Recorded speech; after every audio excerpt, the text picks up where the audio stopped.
This is the Misdirected Mark Podcast, a podcast about gaming, and entertaining you, our listeners. We are explicit, you have been warned, and I'd like to thank Mike Willard for letting us use his music on our show. Now let's pick up those mics and get on with this thing. Oh yes, let us pick up those mics and get on with this thing. And, okay, I need to get the show started. I'm going to use Command to get Phil and Bob to start the show. I start ordering them around and telling them to get things in place to start the stream. Command? Okay, I can see it. I think it's controlled because you guys have been doing this for a while, and they also want to get the show started.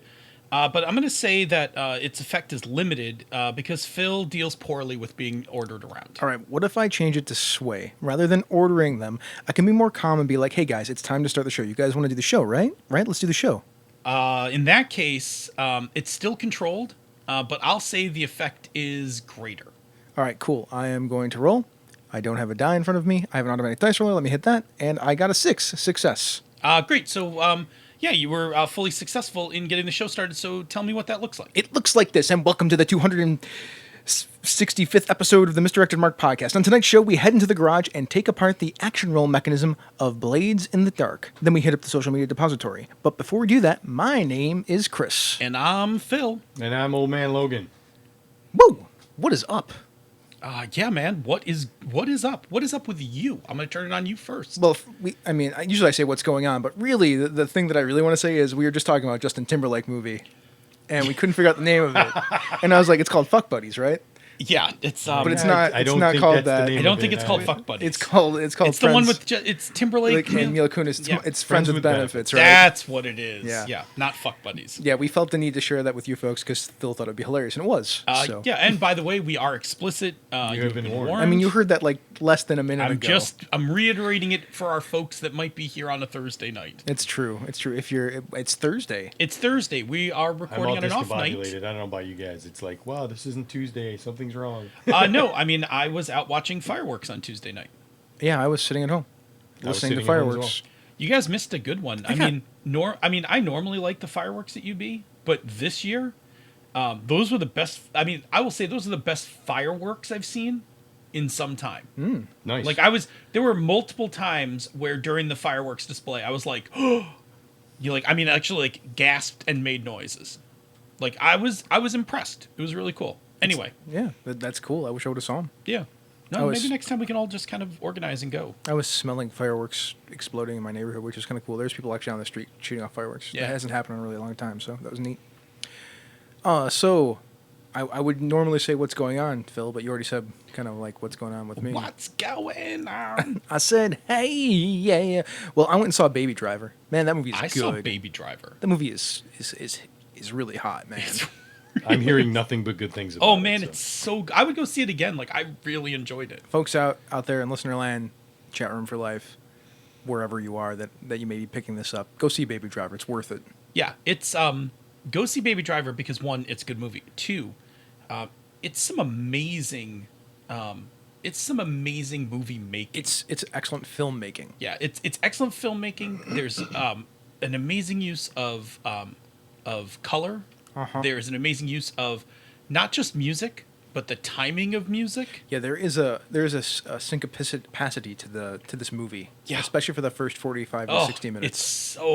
It's great. For 45 to 60 minutes of this film, like I feel like I'm watching Birdman, but an action flick. It's great. Yeah, and the driving stuff is really good. The driving stuff is really good. There's some weird cuts in certain places that I was like, I wish I would have saw the car do the thing. Yeah. But other than that, I mean, the driving stuff is really good. And the actors, like that cast of actors. I mean, it's Jamie Foxx and Kevin Spacey. John Hamm. Yep, John Hamm. I actually liked his character a lot. Mm-hmm. Yeah. The kid. Who's the kid? I don't know who that kid is. I didn't the recognize baby. him. Yeah. The guy who plays Baby is fantastic. He really is. Yeah.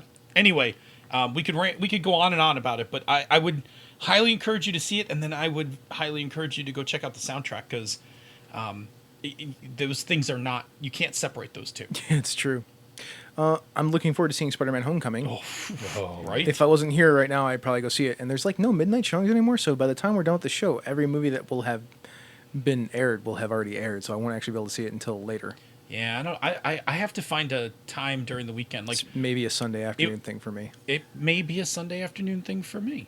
Yeah. I could probably swing a Sunday afternoon thing. Maybe after we go to Blades on Sunday. And Bob decides to get out of bed. Yeah. Yeah, I have to get out of bed. That's going to be the downside. Yeah. Yeah, maybe we'll do that. Maybe we'll do that. That would be. Not Blades after Sunday Story Game Sunday. I'm sorry, Story Game Sunday before Blades. Before Blades, yes. Yeah, that would be pretty righteous. I watched the Chronicles of Shannara season 1. That's really surprisingly good. Really? I mean, it's an MTV show, and I wasn't expecting it to be as good as it was, and it was pretty well pulled off. So, I saw the Power Rangers finally. Yeah. Man, like the first 90% of that movie is really good. Right. Like it's. The last 90% of that movie is pretty campy. When they finally morph up, like they definitely make a nod to past fans of the show. Yeah, I mean, Even the song. yeah. There's a cut with the song in there. I don't even have a problem with that, but it just got a little goofy. But the beginning part of that movie, you're like, Well, that what- movie is really good. I mean, it's Breakfast Club. Yeah, Rita Repulsa is disappointing Yeah, okay. as a villain, like terribly disappointing. I like the storyline that they have with her, but she wasn't redeemable or interesting at all as a villain. She's just a bad guy. Yeah, she's just a bad guy. Yeah, which is unfortunate. But because it's only unfortunate because the rest of the movie was a lot better than I was expecting. Right? Like, I Yeah. mean, I took Dante to see it, and I was figuring like I'm just earning my dad cred, right? Like I'll just go see this movie, I'll earn my dad cred. And Tony went with me, and like when it ended, Tony and I are looking at each other like, what the hell just happened? I know, like that Now, wasn't. now, did you stay through the stinger? Was there a stinger? Did you stay all the way through the I credits? stayed right all the way through the credits. It Okay, wasn't then a you stinger. saw it. Then you saw Oh it. no, 'cause they I hint did. at the next kid. I Who's, didn't go to the movie. I watched it at home. did you see they hint at the kid who's going to be sitting in detention with them? Who is it? Tommy. Is that Tommy? Yeah, they make a hint that the Green Power Ranger is coming. Oh, that's cool. Yeah. Good. Oh, you didn't see? I'll find it on YouTube or Yeah, something. thanks. Oh, it's so good. Yeah. I laid out some Baldwin game stuff. I'll be done Nice. with the first 3 of those things I have to do probably sometime on tomorrow or Saturday. I mean, finished up some creative content, convention created content modules for Fan Expo. Nice. I was writing those with Wayne and Xavier. Xavier is a friend of Wayne's. They're actually very enjoyable to work with. We had a really good time making those. Worked on some games with Bob, which he'll talk about a little bit later, and played some Masks, and it was a really good session. That was a really good That was session. fun. Yeah, it's I'm starting to feel like I understand that game now a lot better than I did. I think it also helps that we added a fourth person. it did. Like having 4 people now, like I really think it's really funny. That's a game that I think actually benefits from more players. Yeah, I think if we were still with 3, I'd be okay at this point. But I think that fourth really helps. The Yeah. new characters really go well together too. With the Yeah. old characters. Bob's new character and Glenn, who we added to the game. Yeah, and there's a thing about having a base of things that have already happened to build on top of helps too. All right. Well, what about you, man? I since last recording, I had a crazy ass work week. Blah. So whatever. I spent Friday yelling at my bosses and then went home early. Well, they sent us home early because they were like, "Hey, it's a holiday weekend. You can all go home early." So my last meeting of the day was like a 90-minute meeting where I yelled at my bosses, like, "You guys are, Did you have to work on Monday, or did you just have a 5-day weekend? So I got Sure, 4-day So we weekend. finished Masks on Sunday and we headed upstairs and I'm like, why am I going to work?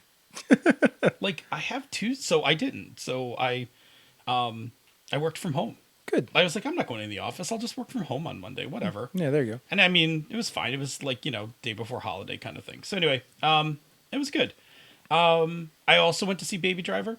I think I saw it before you did, because I think I saw it Saturday night. You did. Yeah. So good. I did a lot of cooking last week. And discovered cooking for recreation. Like not just like cooking because I have to feed my pie hole, but like actually like I'm gonna make some recipes and try some stuff. And I found it actually to be quite relaxing. Like I came home and I mean some of those things took me like an hour to prep in the in the kitchen, but like I thoroughly enjoyed cooking. I made some really cool recipes. I did some Mediterranean pizza. I made this crazy recipe called stir-fried chicken with ketchup. Like you use ketchup as the base of the sauce. Yeah. But it was really good. And I made Saturday morning. I made these really cool eggs, eggs Kurjawal, which is it's just a fried egg, and then you make this toast with cilantro, serrano peppers, red onions, and cheddar cheese, and you bake that in the oven, and then just drop the fried egg right on top of it. It's pretty righteous. Anyway, yeah, I did all that. Played some Masks. I wrote a ton of Hydro Hacker stuff. Like I've been on a tear. Like I got ever since I gutted the system and built the new Hydro Hacking system. Like my momentum shifted, and I got like the setting material done, and I started fixing rules that I wanted to fix. So I put down a lot of Hydro Hacker stuff in the last week, so I'm feeling really good about that. And then I've been catching up on Young Justice season 2. Nice. Which is good because as soon as I can get season 2 done, I'm going to go back and start downloading episodes of Whelmed. Nice. There you go. And still trucking away on Steven Universe. Amusing as hell. I love that show. It's adorable. So yeah, that was me. It was good. So what about you, Robert? Yeah, I sat down to write this stuff in the notes here, and I was like, man, I took a lot of time off since the last time we recorded. And then I wrote that down, and then I started thinking about it later, and I'm like, I did a whole bunch of other stuff too that somehow fit in all of that stuff. I played Masks. I watched a bunch of different movies, including Moana, which is very cute. Oh, Very Moana. fun movie. Watched a bunch of Marvel stuff, both Independence Day movies, a bunch of stuff like that. I did some editing on the Baldwin Games D&D adventures. Played some Minecraft. Worked on a bunch of games with Chris last week on Thursday, and that was like way too much fun. Kaiju Killers feels like a playable game. Kaiju Killers Oh, actually good. feels You guys like a took it playable for game. another spin of Yeah, I mean, brainstorming? it's fine. He cracked the atom on that one. Yeah, that game Because is- when we had our discussion that one Sunday morning and went through all of that stuff, he sat down and we went through all of that. And I did a terrible job of explaining it because I'm always terrible at explaining my own stuff. You really are, but that's I am. okay. And then he went, okay, what do we do this, and this? And then bam, we did that. We played a couple rounds of it. And then it was like, this is working. Nice. New so thing. we're going to tweak that around. New thing for everybody. Kaiju Killers is it's that plunder dice relic hunters mechanic where you're trying to like get sets to to get resources and whatnot. In this one, you're getting sets to fight a monster, and thing that goes along with that. There's a thing called a peril track now. So if you roll this one symbol, it keeps making the peril track go up. And if your peril track fills up, then you flip a card that changes things. It's pretty good. I like it. Absolutely. Yeah, that's cool. And what else did we do? We did a little work on the old Titan Stones. Yep. And turned that into a game that I'm now calling Equinox and Solstice. Yeah. Nice. Which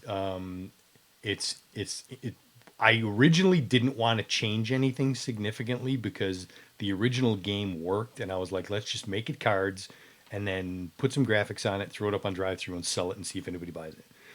And then we started talking about it because Chris wanted to see how it played again. So we played the original game with the bag and the stones. And then we said, okay, let's do this, and this. And all of a sudden it evolved. And we came away with a list. I had a list of notes that I compiled about it. And Just became a better game. That's all. it's kind of cool. So it still needs a little bit of work, and it's going to need some playtesting now Yeah. because we made some They tweaks. they all need playtesting. But then the other thing that we did, I made a Magical Girls card game. Yeah, there you go. A Magical Girls co-op card game. Nice. Do you Yeah. have tiaras in it?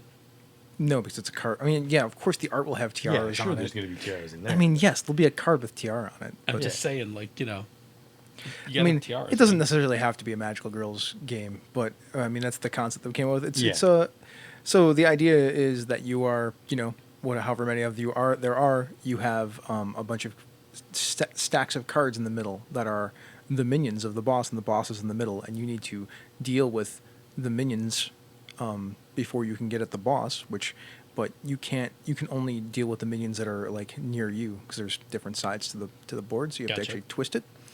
Also, each magical girl or character has a issue between them that they have to deal with, and you can't actually transform into your magical girl self until everyone's dealt with their issue. Interesting.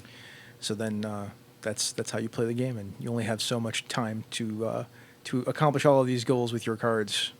And there are you know, there's attack cards, there's support cards. That's pretty much how the game plays. And all Cool. the decks will be a little different. It's pretty slick. The scribbles that he was making on his notebook of how the cards would lay out on the table and everything. I was like, oh, that looks really nice. It'll. I just need to finish mocking up. Making the cards is the hard part. Yeah, absolutely. Because I have the base for what to put on all the cards, but now I have to putting them, making more and more and more of them is always the hard part, and then that'll Yep. take a billion plays of play testing to make it work. Because that's game design. That's Yep. game design. And it is. Yeah. So that's about it. I'm watching the chat rooms talking about making s'mores. Did I send you the link for the bacon lattice s'mores? No. Those look terrible. No, that's actually, you're just wrong. Bacon and marshmallow, man, it just doesn't work for me. For you, that's fair enough. I- You can say it doesn't work for you. I j- Bacon and pretty much anything sweet also works. I mean, I like bacon and sweet stuff. I don't like bacon and marshmallow, and I went and tested it because I have marshmallows and I have bacon. And I'm like, well, I better be able to say that I can say this before I actually say that it's terrible. I'm willing to give it a shot, is what I'm saying. Yeah, sure. You should give it a shot. I'm willing to give it a shot. It looks like the kind of thing I would. Because bacon and chocolate? Yeah. Yeah, bacon and chocolate goes together. Bacon and brown sugar? Delish. Yeah, Oh, yeah. I'm with you. Bacon and marshmallow? But it's not just marshmallow. It's bacon and chocolate marshmallow. Yeah, I know, but it's still got marshmallow. That's the problem. Yeah, but I mean, maybe it's just a ratio thing. Maybe. Like Maybe it's chocolate more- and peanut butter. They have to be in the proper ratio with each other. Too much peanut butter, it throws it off. No, Yeah. no. Chocolate peanut butter is. You can go the whole spectrum. You can go super chocolatey Well, with a hint I'm of going peanut butter. to table the conversation about peanut butter and jelly or Save it whatever. for the after and show. chocolate. Yeah, and we'll move on because we don't have any announcements because it's Thursday and we're all weirded out right now about. Because we're not good. I don't know if we're not good, but No, I'm just saying it's Tuesday. Like it's it's Thursday. not. It's Thursday. It's not See, it's Tuesday. Thursday, man. It's Like confusing you. My like the feng shui of my life is screwed up right now Yeah. because the show's on the wrong Well, night. let me open the garage. Access granted. Oh, the garage. It's very clean in here, Phil. I'm very impressed that you've kept it so clean, considering the fact we don't use it very often. We haven't used it in a while. I actually kind of miss it, but Now, I need to ask though. Oh. Have you really kept it clean, or do we have some sort of like robot or magical creature that keeps this place clean for us, or what's the deal? I mean, I like to keep it clean. I mean, I'm employing some other robotic aids to help with it, but I'm overseeing all of it. Well, that's good. I mean, it's okay. I mean, robots won't kill us all. I got like a Roomba. If I got like a Roomba thing. if taking Agents care of Shield has taught me anything, robots will not kill us all. If I learned anything from the '80s, Yeah. artificial intelligence will be the undoing of all mankind. Which is one of the Roomba's jokes. Great. It's Yeah. when you start modifying the Roomba, that's when you run into By the way, trouble. that's one of the jokes in Agents of Shield this season. Yeah. Has any of you watched a movie from the 80s? Yeah, exactly. Mac is one of the best characters. Yeah. All right, so we're talking about position and effect, Yeah. which is a mechanic from Blades in the Dark. Yeah, I mean, we're saying position effect, but we're really talking about the action roll because that is. We're talking about the It is action roll. actually we can't talk about position effect without Talking about the action the roll. rest of the All right. action roll. So we've recently began to play Blades in the Dark. It's the first new game we've played in a while, probably since I don't know, It was a Knights while. Black Agents. Yeah, probably since Knights Black Agents. I mean, and then before that it was Dungeon World, right? Uh, and we were playing.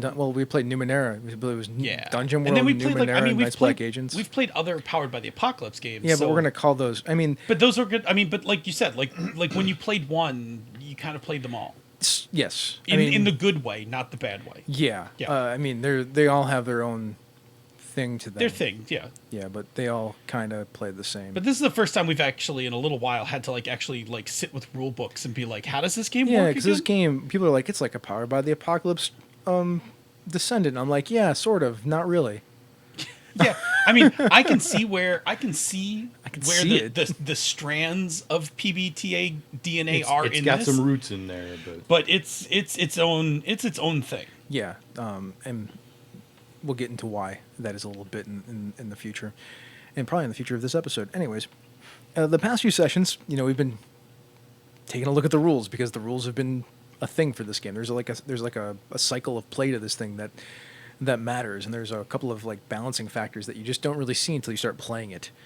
And for tonight, We're going to focus on the part of the action roll, the core mechanism of the game, that is what kind of helps us talk about position and effect. Mm-hmm. Of course, before we do that, Phil, Yes. it's time to break down the action roll and drop some definitions. So would you please break it down? All right, so let's step through the action roll. This is the core mechanism of the game. This is the roll you make to basically do anything in the game. True facts. Okay. Other things are kind of derivative of the action roll, like the fortune roll, the resistance roll. Like they're all derivatives of the action roll. Uh-huh. Okay. So the core mechanism of this game is going to be a dice pool. Yep. That is the randomizer. Yep, where you're going to collect a number of dice. You're going to roll them and take the highest die. Uh-huh. Or in the case of sixes, if you have multiple sixes, you'll take those. 2 or more and you crit. Correct. Okay, so let's start by reviewing the steps that go into making the action roll. Uh-huh. So the first part is that the player. So let's stop for 1 second. On bookending this action roll mechanic is the narrative of the game. Yes. Okay, and I don't say that. I don't say that in a casual way. The book actually goes to great lengths to explain that, much like a Powered by the Apocalypse game, and again, when we talk about where the strands of DNA in this game, that we are having a conversation, about things, and then from time to time we will go into this action roll. Mm-hmm. Okay, and then when we're done with the action roll, we will come back to this narrative, Yeah. this and conversation. the action roll should have pushed the narrative either in the direction that the players wanted it to go or in some other direction. Well, it's resolved something about the narrative. Yeah. Okay. All right. So, at the point when we need an action roll, the player is going to state a goal for their action. Uh-huh. So, for instance, I really want to get this door open. Okay. So there's a door. I really want to get it open. Yes. All right. So then the player chooses the action rating. These are the stats for the character, and there are 12 of them. And by rating, we're talking about your skill, basically. They call them ratings. But they're very close to Their approaches. their approaches. Yeah. They feel a lot like They're approaches. very approachy. Yeah. Yeah. They have some amount of overlap, too, and this is on purpose. So, like Skirmish and Wreck, they can fulfill similar roles. Yep. Hunt and Skirmish can also fulfill similar roles. Yeah. So, for instance, I want to wreck this door with my crowbar because the point is to get through the door, right? I could also say I want to tinker with this door to get it open. Yes. And that's important. So, and I want to make sure that we were clear. The player chooses the action. Yes, rating. correct. It's very, very delineated. Yeah, this is not a fluid thing, and it's actually one of the things we'll talk about a little later. But it's one of the things as a GM that has screwed me up. Not screwed me up as much as I've had to kind of break the habit of. Mm-hmm.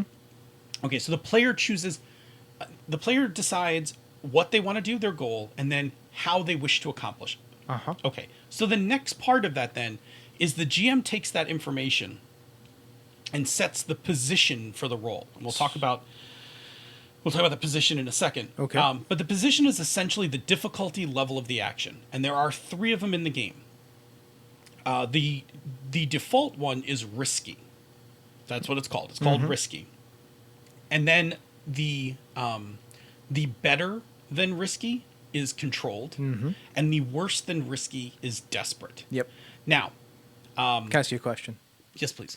So, it's just getting through a door. How do I know if a door is controlled, risky, or desperate? So that's situational. See, that's the thing. Yeah, Fictional and so- positioning yeah, so let's matters. talk about- Situation matters. So situation and narrative matters. Uh-huh. And so up to this point, and if you don't mind, I'll call you the player. Sure. Okay. So up to this point, you want to wreck the door with your crowbar. Yep. Now, if this is an abandoned warehouse, I would say something like, this role is controlled. There's no one in the warehouse, and there doesn't seem to be anyone around.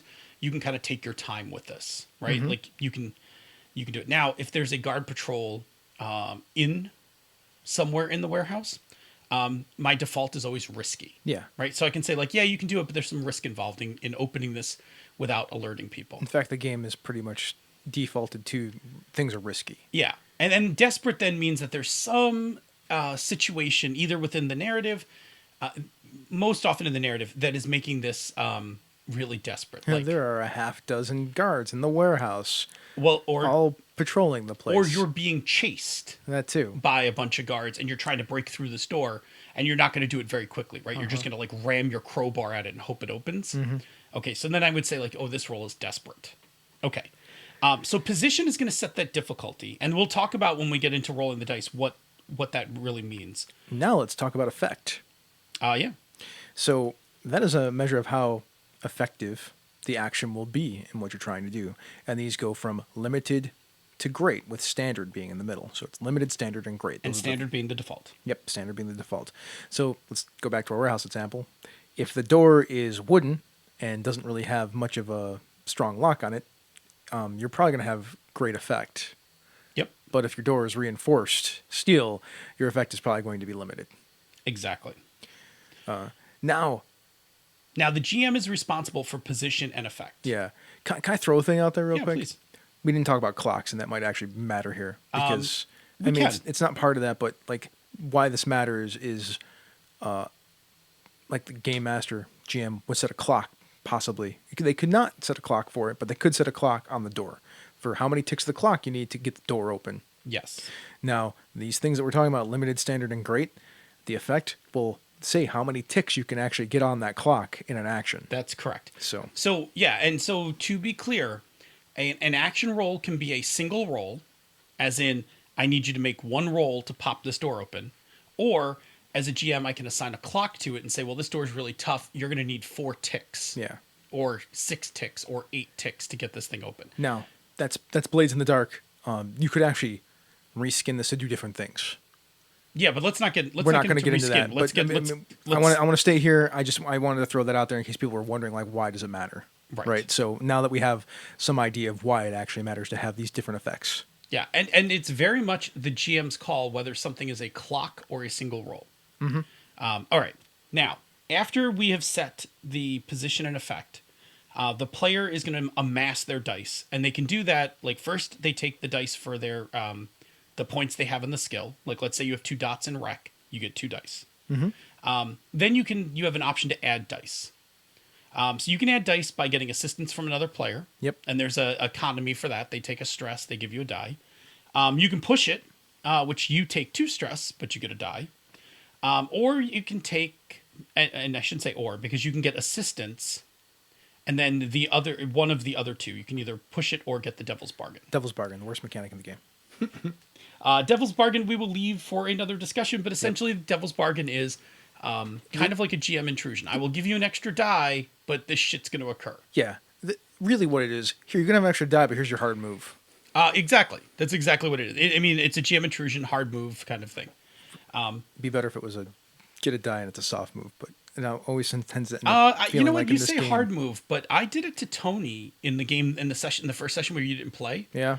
Which was, I gave him a die, and then I started a clock and put 1 tick on it. Yeah. Which was like, Brazo Baz is sick of your shit. Yeah, that's a cool Devil's Bargain, but I keep reading that book and reading the Devil's Bargains, and I'm like, man, the way that they're described, it's a hard move. It is. It can be pretty hard. I mean, Yeah. it can be like, you can have this die, but this shit's going to occur. Yeah. Like, all right. So anyway, it's called a Devil's Bargain. Yeah. All right. Yeah, and you know what bothers me most about it? Uh-huh. Oh, well, we'll talk about it later. Yeah. Move on. We have a whole section about what bothers you, and it can't be about the Devil's No, Bargain. it won't be about the like. I'm just gonna leave it until we talk about Devil's Bargain. There we go. Yeah, we can have a Devil's Bargain show later. Yeah. Okay. Okay, so You got to roll the dice. Yep. We judge the result. So that is the player rolls, picks the highest die.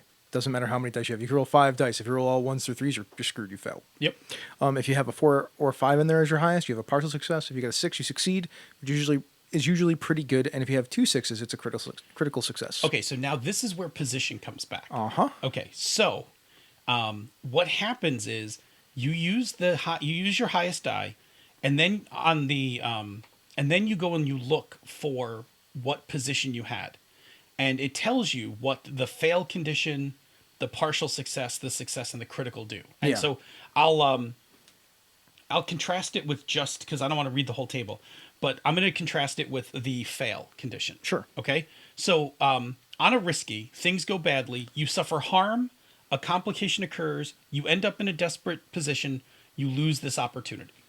Okay, so you fail, plus there's going to be a consequence. Okay, that's what risky is. In controlled, that fail condition is you falter, press on by seizing a risky opportunity, or withdraw and try a different approach. You did not fail. Correct.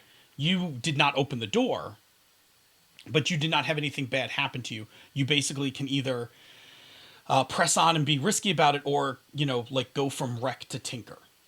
Okay, and then desperate. It's the worst outcome. You suffer severe harm. A serious complication occurs. You lose this opportunity. For action. So, yeah, like you could get like seriously hurt, or I could put a bunch of ticks on a clock and possibly fill out a clock on you or something. True facts. Okay, now each one of those is this, like each one of the levels is like that. And so that's where position comes back, right? Position comes back to telling you how to translate the die that you have, Yes. and then effect will tell you. Go ahead. It'll tell you how much success you actually had. Yeah, because you started talking about this. Yeah, I mean, you could tick stuff on a clock. You could, whatever you were trying to get on your action is what you get. It's that. Well, so there's a narrative and there's a mechanical. So the mechanical is the ticks. Yeah. Okay. But I'm just looking at the sheet. I'm just looking at the cheat sheet right here. So standard says you achieve what we would expect as quote normal with this action. That is enough, or is there more left to do? And then like for limited, you've achieved a partial or weak effect. How is your impact diminished? What effort remains to achieve your goal? And then for great, you achieve more than usual. How does this extra effort manifest? What additional benefit do you enjoy? So there is a narrative. There's a gradation of how well you do. Exactly. So that also comes back into play. Okay. So why don't we compare and contrast this to how Powered by the Apocalypse moves Right? work then? Because you can't help but notice with the... I mean, it's there. It's there. Okay.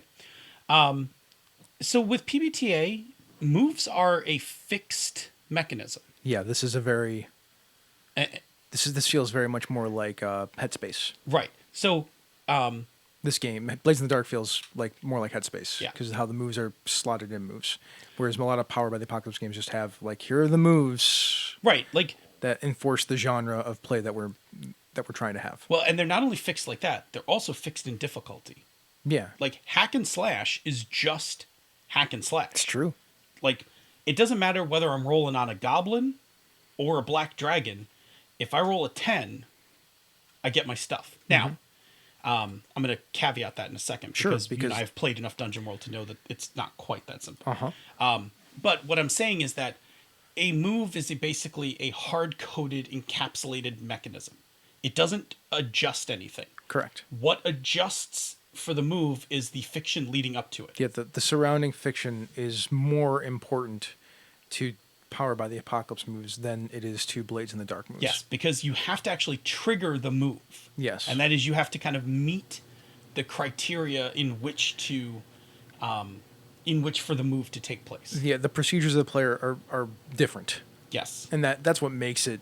That's what makes these two games so different. And there's some other things too, because of the things we didn't talk about, how stress can be used, how you Yeah. can resist I mean, things. there's a But- lot. There's a lot yeah. of Blade stuff that we could be sitting here like But trying the, to but the describe idea of it. position and effect doesn't exist in Powered by the Apocalypse games usually. Correct. Like there's no you don't have unless something else has occurred and you picked up a like -1 forward, which is not totally common. A lot of times when you go to approach a door, it doesn't matter how, like, let's say you're picking a lock. Yeah, man. The only other place that I can think of that you see this in Powered by the Apocalypse games is Headspace, because depending on the skill that you're using, whichever, if you have it in you, Or you're using it. or you're using somebody else's, or they're from a dead person, Yes. then that is actually an adjustment. Correct. Yeah. Otherwise, no. You like for instance, Tools of the Trade, the thief one.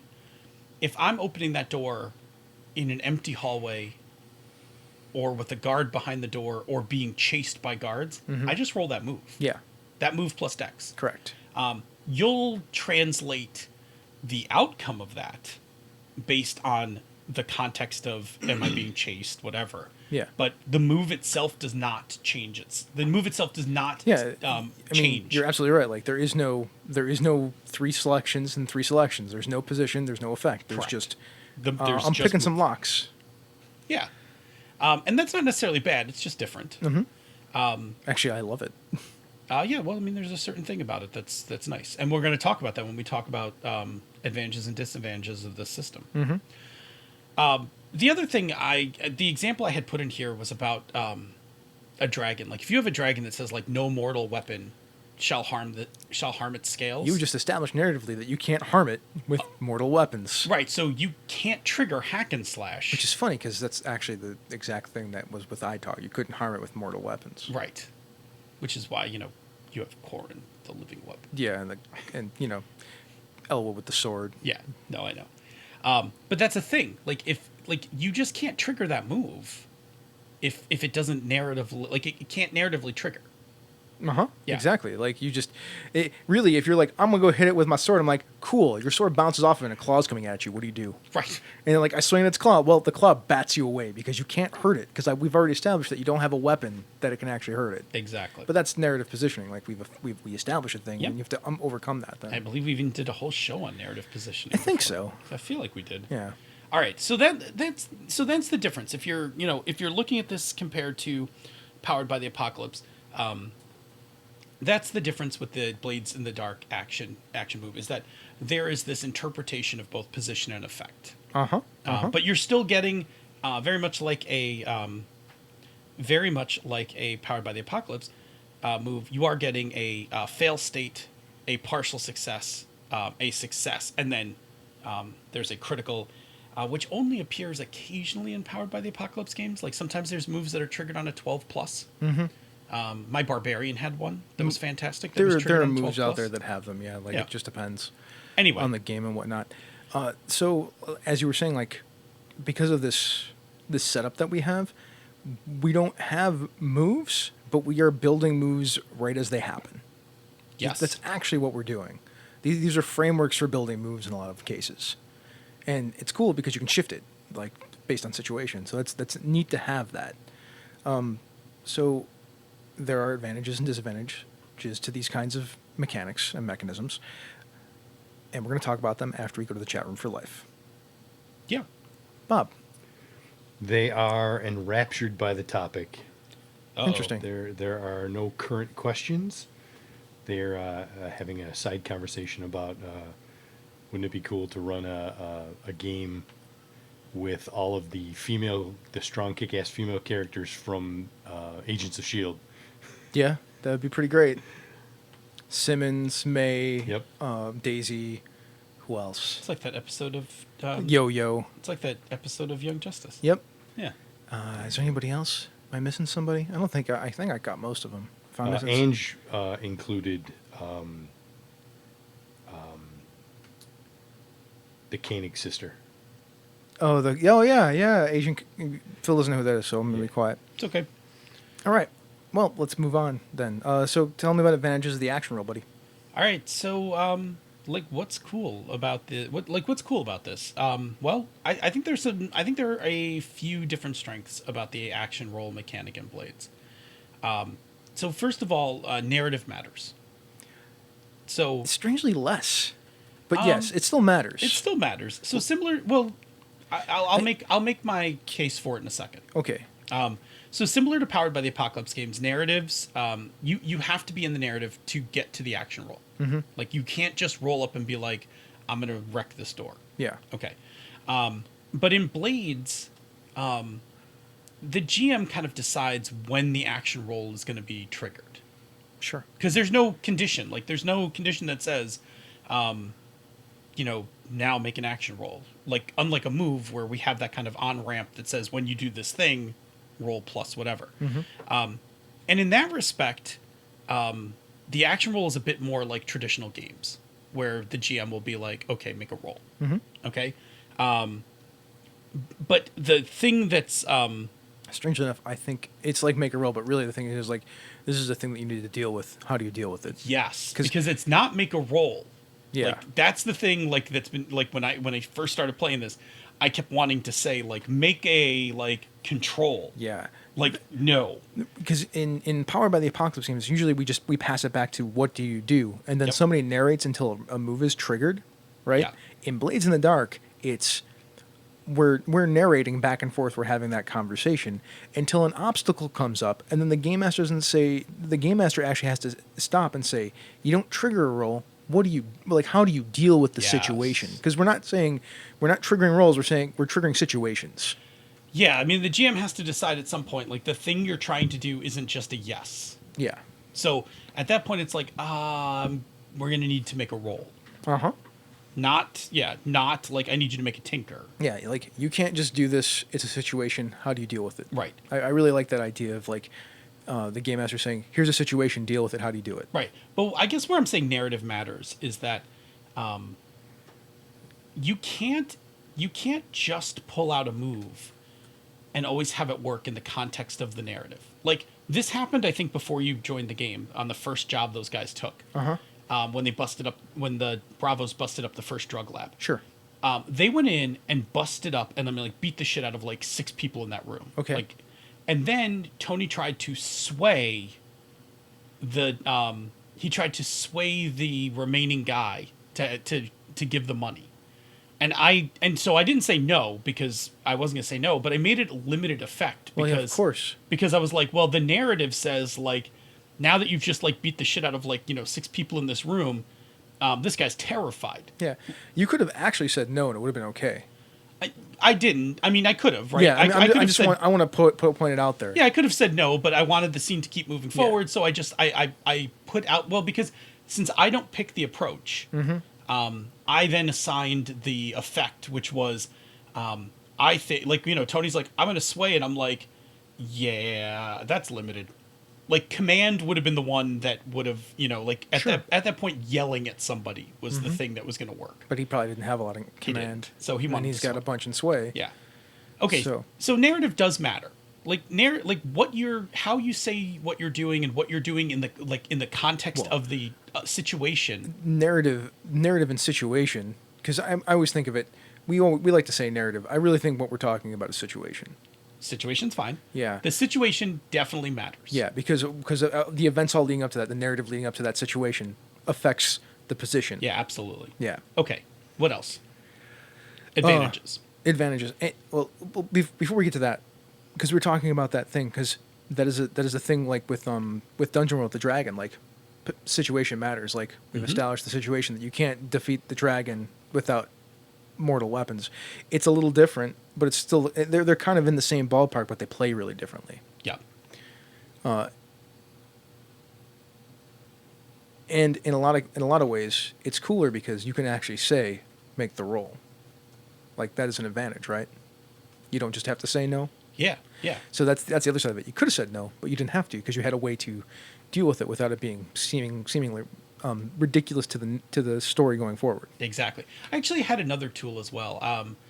There's another mechanic in the game called a fortune roll, where when you want to not be responsible for making an outcome, you Yeah. can make a fortune roll. But anyway, we'll save that for another talk. All right. So anyway, tell me something else that's advantageous about Well, this system. flexibility in approaches. It's really useful with the action roll. So John Harper, he purposely makes the actions in the game somewhat blurry so that there is some overlap between the different ones.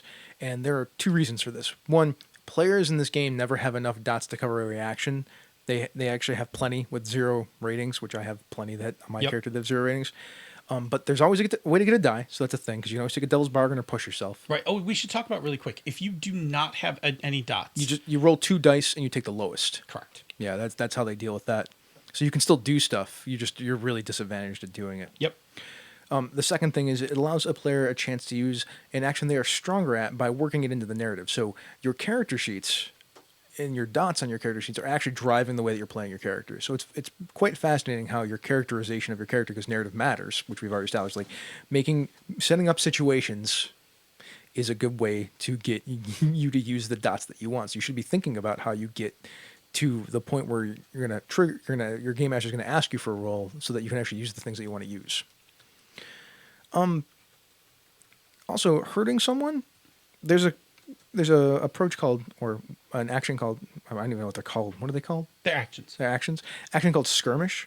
But you don't have to always skirmish. Like you can justify that with hunt, because if you're a hunter, you can shoot somebody with a bow or, cut them with Pistol. a knife. Shoot them with a pistol. Yeah, that too. Or wreck, because if you're just gonna knock a whole bunch of boxes down on somebody, that sounds like wreck to me. Yeah. Just go full savage or something. You could do that too. Yeah. Yeah. So, I mean, those are really interesting because they do kind of open up flexibility, and then and in turn, like you said, they feed back into situation and narrative.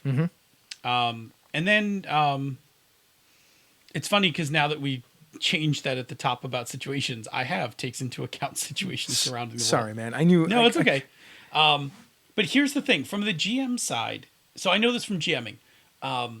When I'm GMing in my head, like I know that, I'm like, oh, that's like I'm thinking of an action, right? Like I can't say it, and I can't tell you which one I want you to roll, but like in the case like with Tony with that trying to talk that guy into the thing in the middle of like this beatdown, like in my head I'm like command is the optimal action here.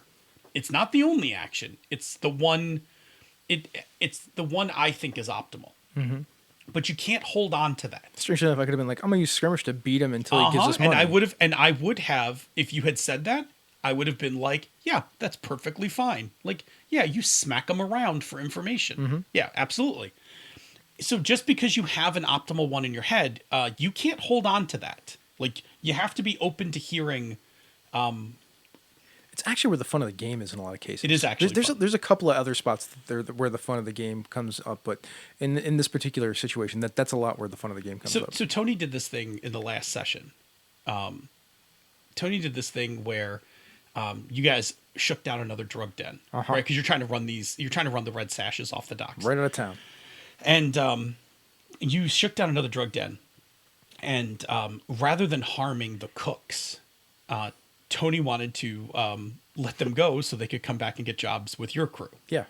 And so we were playing, and he's like, I'm going to use sway in this situation. And I was like, in my head, I'm like, I don't know. I'm like, I don't know if sway's really going to work, but I didn't want to say no. So I'm like, Tony, tell me what this looks like. Yeah. Because looking for the situation. Right. So then he describes like how he takes a chair and he turns it around and he like sits down in front of these guys and he's like, and he gives this whole speech to these guys. Like, look, the sashers are getting run out. If you guys just shut up and let us take everything, you'll get out of here without getting hurt. And then you can just come back to us to get a job, on and on. And by the time he finished, I was like, go ahead, make the sway roll. Like, it's good. Like, I get it. I see where you're coming from. Still risky, but yeah, it was still risky. But I think I gave him standard. I think I gave him standard effect because I was like, yeah, this is problematic, but it might even have been desperate, but it was one of I balanced it right. Like I gave him one. I made one hard and one normal. Yeah, because I was like, that's not bad. Like that was actually, and he did a really good job. Like he played it up, and I was like, I like it. Like that's good. One of the coolest things I think about this game, and because we're talking about this position and effect idea, is how you can trade position for effect. Yeah, like that is I don't think it's in this list anywhere about advantages of the game. Right.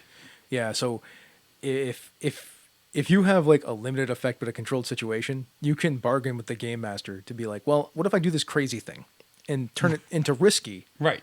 But I get greater standard effect. Yeah. Yeah, like you can actually do that. Like it's another fun thing about this game. Yeah, like I'm going to open this door with this bomb.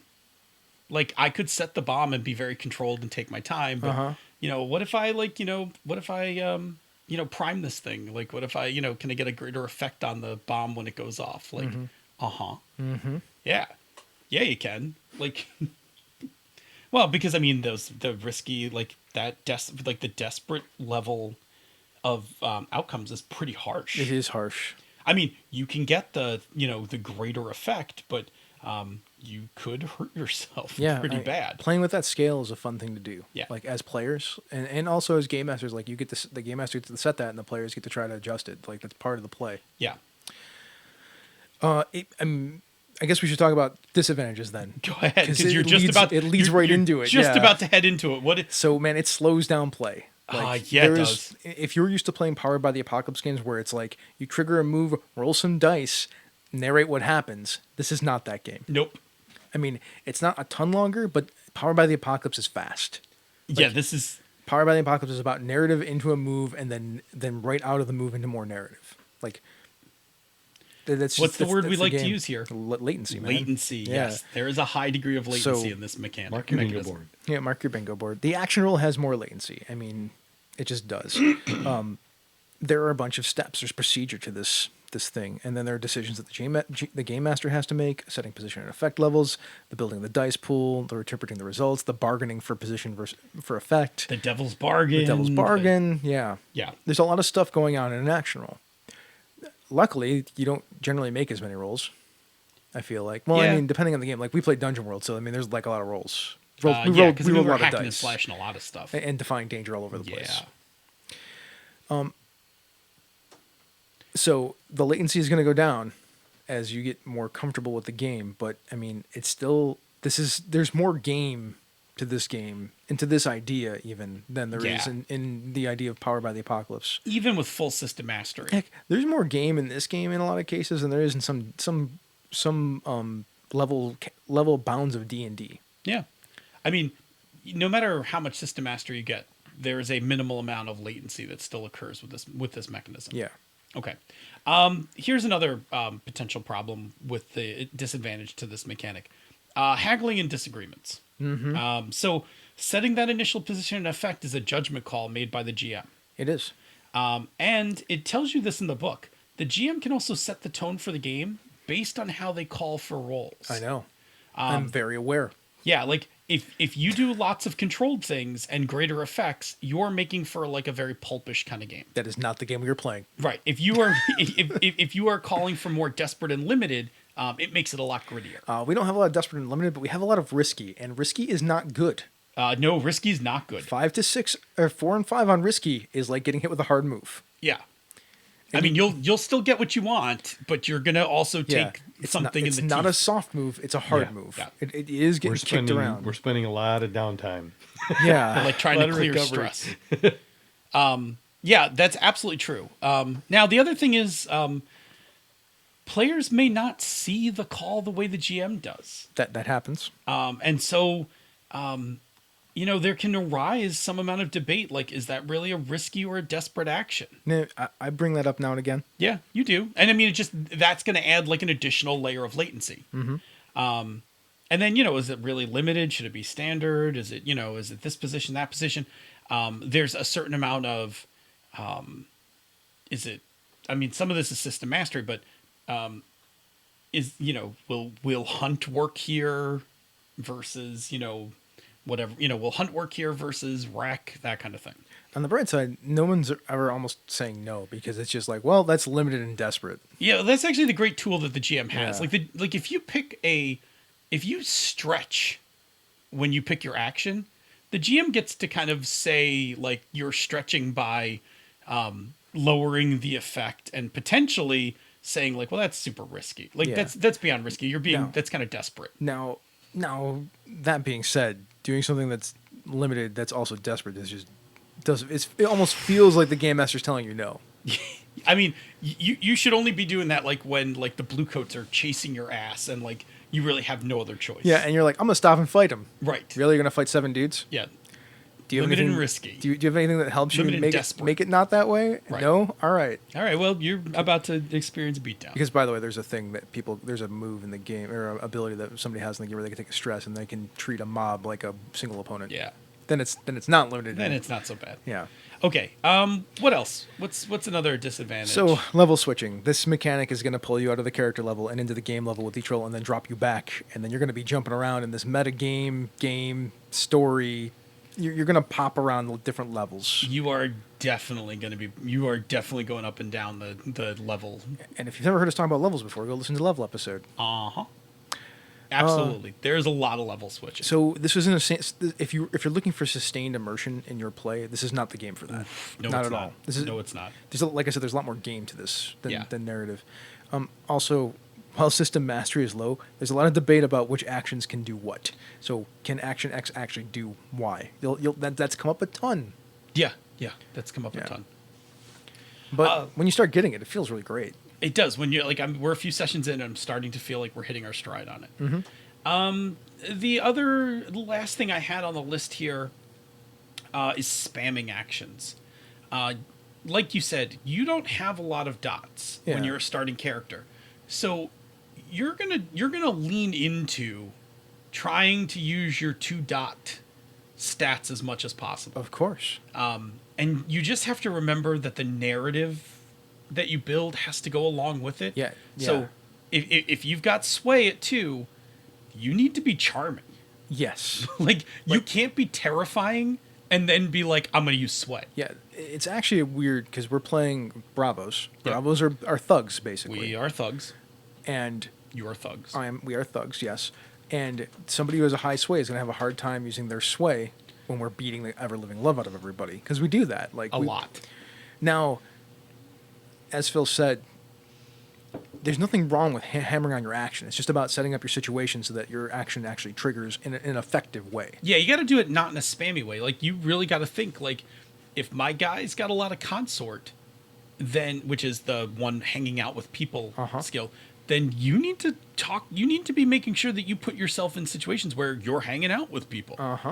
You know, otherwise, like you know, it's not going to work. Yeah, I mean, this is really a like when you think of the idea of like the character sheet as a love letter. It's not just a love letter to the gym; it's a love letter to you too. These are the things that you should be doing in play, and not Yes. just saying these are my skills. Like these are like if you want to play this game effectively, I believe you need to lean into those on the role playing side. You really do. On the narrative side.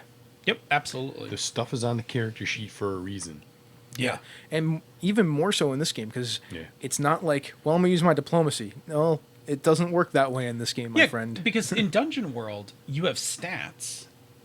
So, like, even if I have, like, a -1 charisma, like, I can negotiate in Dungeon World. You can. Sure. Like, I mean, I'm going to take it at a -1, but whatever. Yeah, your parlay is probably never gonna really be very good. Right. I mean, but, I can access all of those moves safely. Like, a -1 isn't really going to kill me. Like, a -2, Well, I'll be wary. You could hit some even with a -1. Like, Yeah, I know. You can still get that. It's not I that get the hard. 7, Yeah. I wind up with a 6. Yeah. Also, like you're promising future favors. I have those moves in my head so well. Well, with parlay, absolutely. Yeah. But like for instance, the wizard can fight. Yeah. The wizard can Gandalf. Uh-huh. He And by Gandalf, I don't mean cast spells. I mean by Gandalf, I mean swing a sword. Look at my sword. I'm Gandalf the Wizard. And take an attack every time he rolls a 7 to 9. Yeah, yeah. I mean, you shouldn't. You shouldn't, but you can. shouldn't. I mean, you can do that in this game though too. It's just not advised. Yeah. It's not advised to roll 0. I mean, you can roll those 2 dice and take the lowest, but it's not advised. The only time where it's not terrible is if you're in a controlled situation. It's true. Like if you can make the situation controlled and you don't have any dice and you don't want to spend stress. Just give it a go. I mean, on a 1 to 3, you're just going to bounce off of the problem. and make it a more. I believe it then goes to a risky situation. Only if you press it. You can walk okay. away. Oh, that's right. Yeah. Yeah, that's the thing about controlled. On a fail for control, you don't get what you want, but you bounce off of it. Mm-hmm. Yeah. Anyway, So yeah, man, you're right. Don't be all spammy with the action. Like I want to do this. I want to do this. Like is it consort? Is it play at consort? it. Play at it. Well, Bob, what's the old joke? Can I do that with fire? Yeah. All right. We'll so tell that joke in the so after show. Phil, tell me about the play experience. Yeah. So now that we've talked about the mechanic, looked at its strengths and weaknesses. Let's talk about the experience it creates at the table. So I'll take this from the GMing side. Right. This is because I've not played Blades. I have GM Blades. Uh-huh.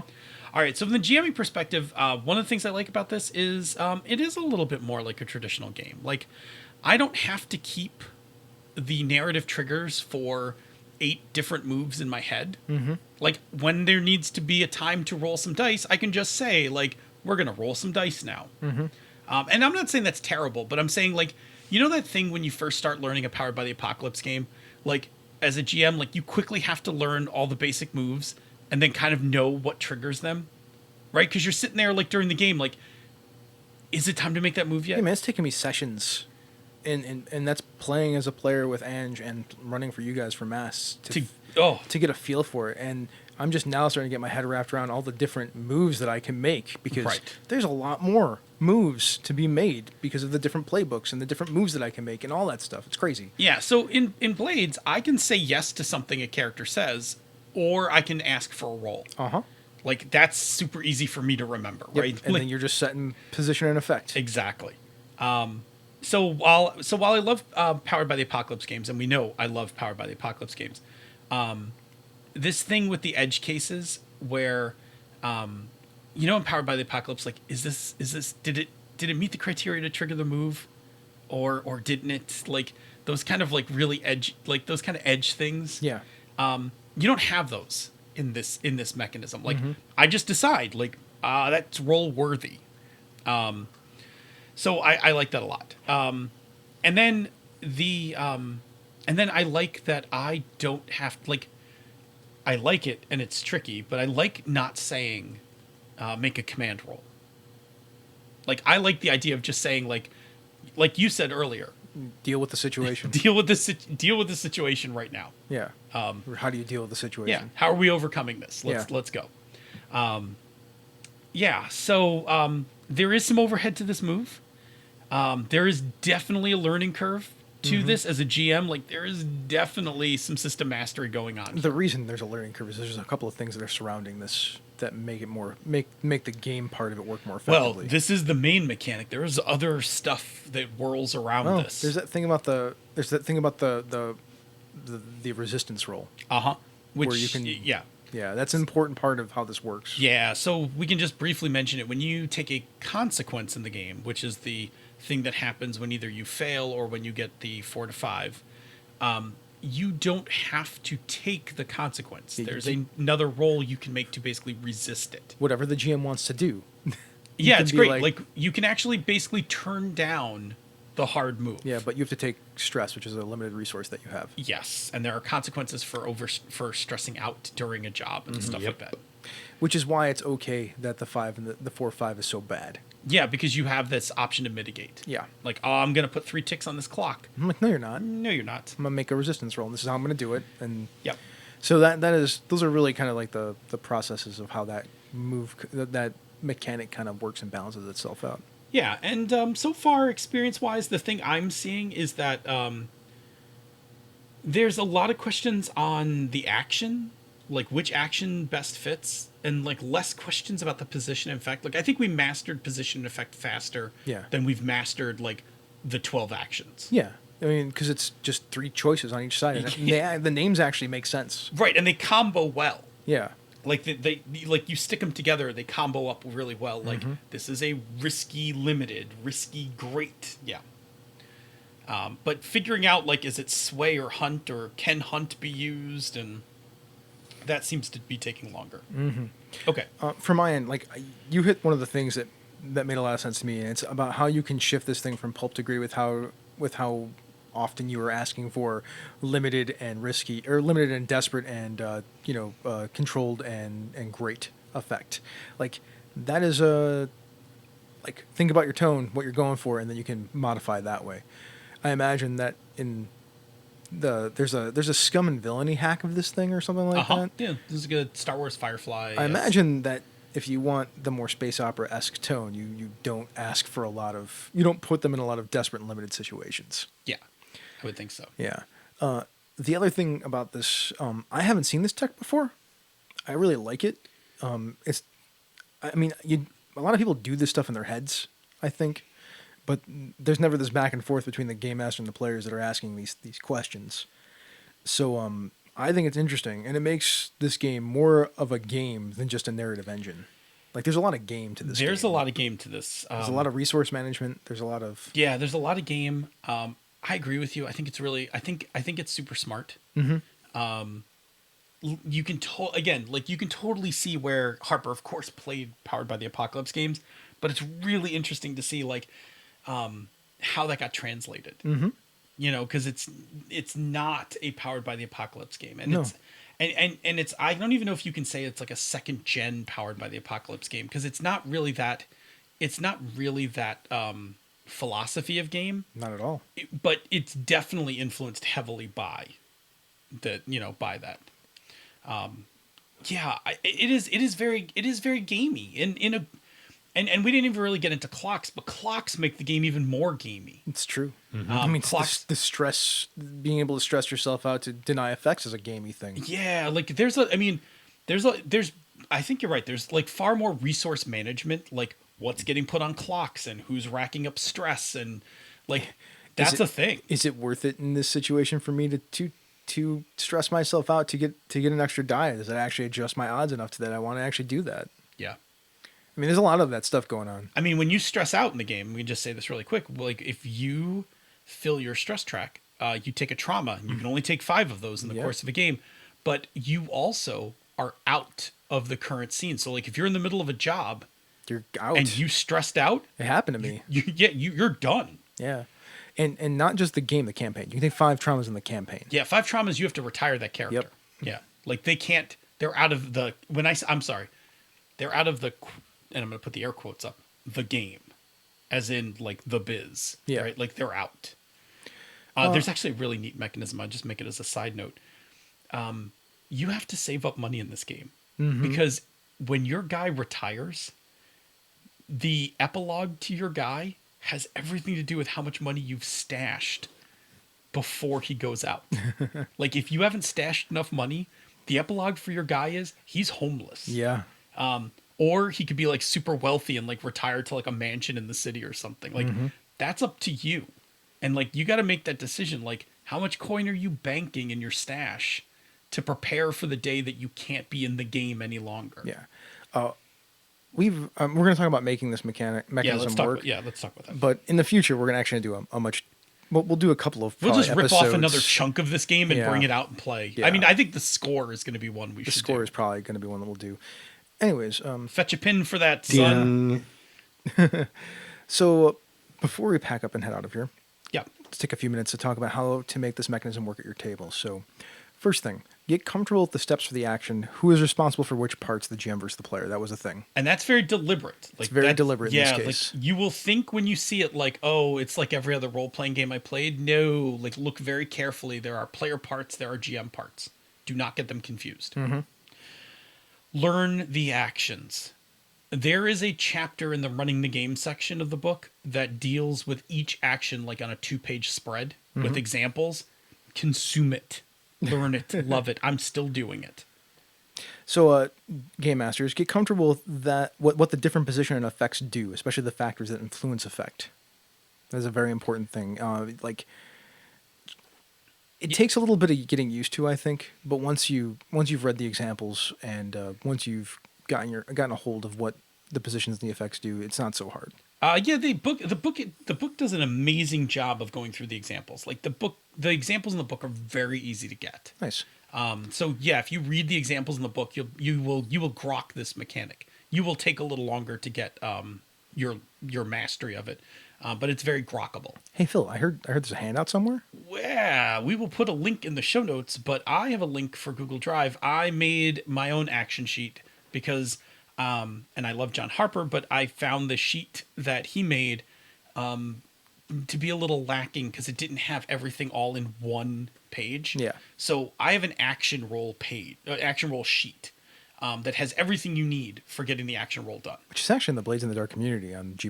It is. It Yeah, is. so I you can shared get it it out. there, too. They quite loved it. Real quick, these ideas, you can actually apply them, not exactly the mechanic, but this idea of position and effect to your own games. Like you can think about, well, what is their position? How effective would it actually be? I mean, if you're playing Cypher, you totally can do that with the difficulty Yeah. because you can just push the difficulty up and down. You would do that, I think, in D&D with DC 5 increments. Yeah, I mean, you could do it that way.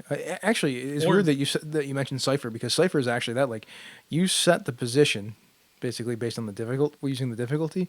Then the effectiveness of the action is based on how many points they spend, how they apply their assets, and things like Yeah, that. the player's Like, it's like the player's job to work that number down. yeah, like it's interesting, like Yep. how that the ideas are there in gaming. It's just that this is the most codified version of it I've ever seen. Yeah. Yeah. It's definitely codified and gamey, and I like all of it. It's also, if you think about it, that when people are like, you get that +2 bonus because it makes sense in that situation. Like, how many times have you seen that in a D20 game? Yeah. Yeah, I mean, again, that falls into our rule of that falls into our, the rule of fun.